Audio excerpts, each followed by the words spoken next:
welcome to OVERDRIVE. I'm Shireen Bhan. We've got a great lineup of automotive news and reviews for you on the show, but let's kick things off with the much anticipated launch from the Mahindra stable, the Quanto. It's Mahindra's first mini SUV or compact SUV, and it's got a lot of hopes riding on it. But does it live up to the hype and the expectations? Sandeep Shrikant got behind the wheels of the Quanto for a full road test to bring you his verdict.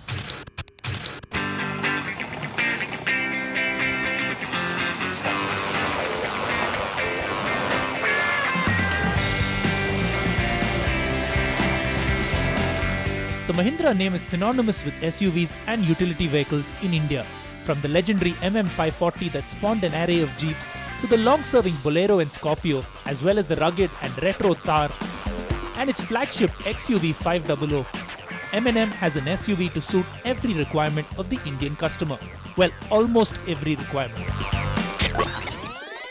So it was only natural that Mahindra would look at expanding its portfolio with a compact SUV. And M&M's engineers have spent a lot of time on its development.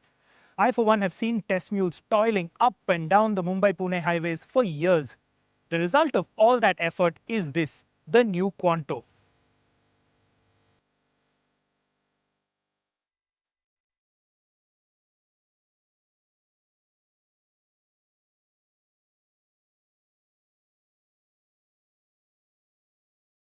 From the time M&M's plans first hit the headlines, this SUV has been referred to as the mini Xylo, and viewed from the front, that is exactly what it looks like. In fact, if you park the Quanto next to the new Xylo and look at them front on, it'll take a very nuanced eye to spot the differences. There are differences though, and those are obvious when you look at the Quanto in profile. The design flows like the Xylo till the C-pillar, but from there the rear is all new with a new rear quarter glass, rounded edges, and stylish 6-spoke alloy wheels, though the smaller 15-inch wheels look rather underwhelming, nestled in the much larger wheel arches. The rear now sports an externally mounted spare wheel, newly redesigned tail lamps, and a central step to help access the rear jump seats. Inside the cabin, the front dashboard and instrument cluster are identical to the Xylo, which is not a bad thing. The Quanto though gets new tiger-striped upholstery to go with the greyish trim. Space inside the front two rows is fantastic, though rear passengers will have to deal with a flat bench and rather upright backrest. The top-of-the-line C8 spec comes with a central multifunction display, integrated stereo, ABS, 2 airbags and EBD, as well as the stop-start technology we've seen in the Scorpio Hybrid. The boot is quite spacious but comes equipped with 2 jump seats that are best left to children or used on very short journeys.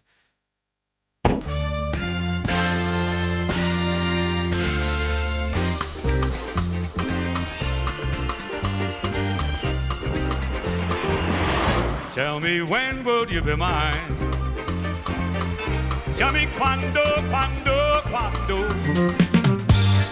To qualify for Indian small car excise duty brakes, the vehicle in question has to be less than 4 meters in length, and the engine, if a diesel, needs to be under 1.5 liters displacement. So at the heart of the Quanto is a 3-cylinder 1.5 liter turbo diesel engine that makes 101 PS of power and 240 Newton meters of torque. Rather than design a new engine from the ground up, M&M has cleverly downsized the Xylo's 2.5 litre M-Eagle engine and added a new twin-stage turbocharger to improve drivability. After the space and the price tag, which I'll come to in just a bit, the next most likable thing about the Quanto is the engine. The focus here is firmly on drivability rather than outright performance, but once you accept that, there's a lot to like. Peak torque is produced at just 1600 RPM, and as a result, there's a decent amount of low-end grunt on offer, making driving around in the city pretty effortless. On the highway too, the Quanto can cruise pretty comfortably at speeds of between 100 and 120 km an hour. The engine's big drawback though is its lack of top-end power. It makes its peak power at just 3750 RPM, and once you hit that, there's very little else on offer. So if you want to make a quick overtake or want to retain momentum when you're driving up a gradient, it takes a lot of effort. Performance as expected is leisurely, and the 5-speed gearbox feels rubbery and imprecise. But on the plus side of the equation is the NVH levels. 3-cylinder engines are known to be thrummy and harsh, but this 1.5 litre MCR100 engine is actually quite refined, and when driving with the stereo on, you only hear and feel the noise and vibration when you push the engine past 3500 rpm, which, like I said earlier, is quite a wasted effort. The Quanto is the first and probably only sub 4 meter ladder frame construction SUV that you can buy in India. And the thing about ladder frame construction in SUVs is, despite their obvious benefits when it comes to robustness, it does have an adverse impact on handling. Now, the Quanto is a lot shorter than the Xylo, at least in terms of length, but it's still almost 7 feet tall. And as a result, I expected it to roll a lot, and sure enough, it does roll prodigiously. So much body roll, in fact, that you can't really push the Quanto hard when you have passengers sitting at the back. As a result, the ride is quite unsettled and leaves both driver and passengers feeling a tad uneasy, especially at speed. It's not such an issue in the city, but is a major irritant if you spend a lot of time on highways and especially on twisty mountain roads. But then this vehicle will spend most of its time in the city. The steering starts off light but lacks feel as speeds build, though there is adequate grip from the smaller 15-inch tires. Now, because of its compact dimensions, well, at least its compact length, the Quanto has a turning circle of just 5.4 meters. And when you combine that with the really light steering, as you can see, this vehicle is surprisingly maneuverable in everyday conditions. And that's something that most buyers will find very useful. The Quanto's other trump card is its mileage.